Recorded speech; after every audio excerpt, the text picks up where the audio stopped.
CNN's Brian Todd has been working his sources. Brian, what have you learned? Well, just moments ago, we got word of another personal letter between President Trump and Kim Jong-un. This one, a hand-delivered letter just received in Pyongyang from President Trump to the North Korean leader. We have new details on that tonight and new information on preparations for a second summit and the increasingly high stakes for both men.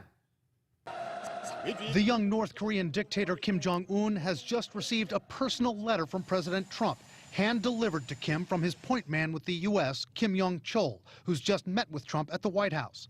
That's according to North Korean state media, which said Kim, upon reading the letter, quote, spoke highly of President Trump for his determination to hold a second summit. The North Korean leader is already basking in more international recognition than his father and grandfather ever had as he gears up for another meeting with the president.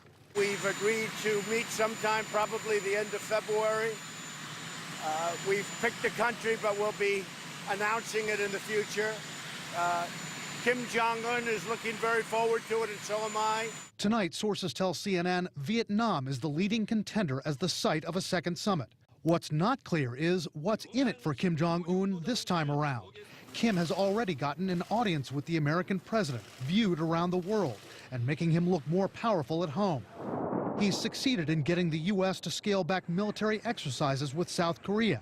And he's gotten Trump to stop talking like this. They will be met with fire and fury. And got him talking like this. We fell in love.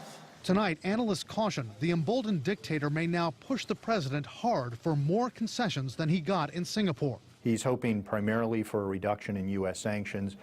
He's also hoping to get the U.S. to sign a peace declaration formally ending the Korean War, and perhaps even what would be an ICBM-only deal where the U.S. agrees to restrictions on the missiles that can hit the American homeland, but leave in place the missiles that can hit our allies and U.S. bases in Asia. All concessions which could leave America and its allies more vulnerable if President Trump agrees to them.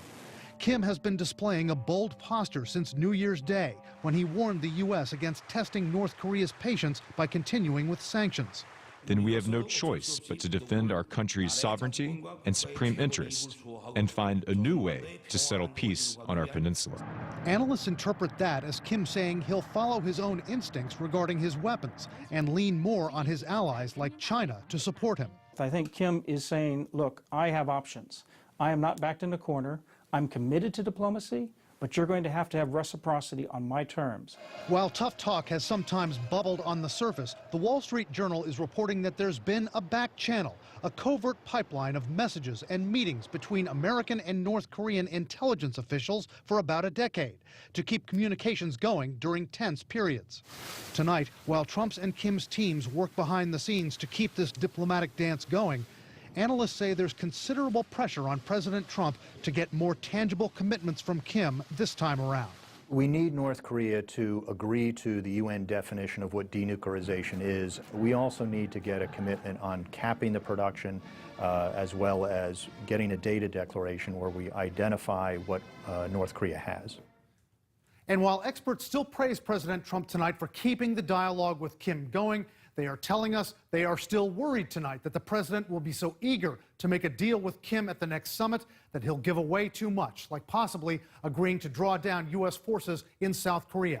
Wolf? What other information, Brian, are you getting about this latest letter from President Trump to Kim Jong-un? Wolf, Kim is publicly just gushing over this letter. North Korean state media says he is praising Trump for his, quote, unusual determination and will to hold a second summit, and that he believes in President Trump's positive way of thinking, his patience, and his good faith. Analysts say this is so emblematic of the situation that we're in right now. This is a very intensely personal diplomacy, most of it between these two leaders themselves, and really not much involvement by those under them. Brian Todd reporting for us. Thank you.